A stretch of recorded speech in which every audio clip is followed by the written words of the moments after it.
አንድ አባት አንድ ጥበበኛ ሰው ሊፈታተናቸው ለመጣ ወጣት የመለሱለትን ጥበባዊ መልስ ነግራቸዋለሁ። ግለሰቡ በሐሳብ አፍላቂነታቸው ይታወቃሉ። በመፍትሄ ሰጭነታቸው ህዝቡ ያውቃቸዋልና ወጣቱ ተበሳጭቶ ሁሉ ነገር አውቃለሁ ይላሉሳ ዛሬ አዋርዳቸዋለሁ ብሎ እሳቸው ጋር መጣ።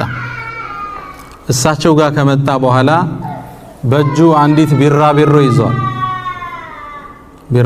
ይዟልና ጠቢብ ሆይ አላቸው፣ እጀጋ ያለችው ቢራቢሮ በህይወት አለች ወይስ ሙታለች አላቸው።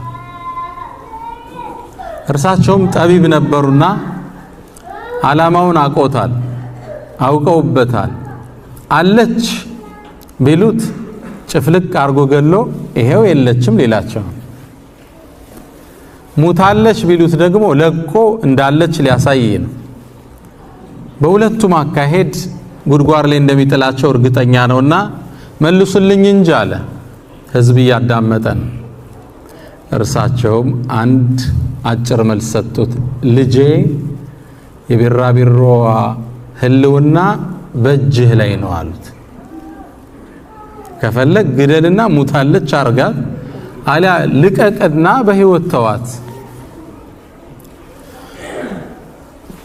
ይሄው ነው እንግዲህ ቢራቢሮዋ ይህች ሀገር ኢትዮጵያ ነች፣ እኛ እጅ ላይ አለች።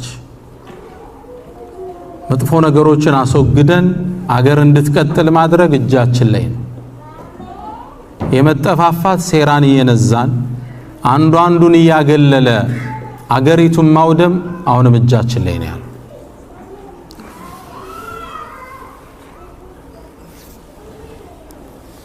ወዳጆቼ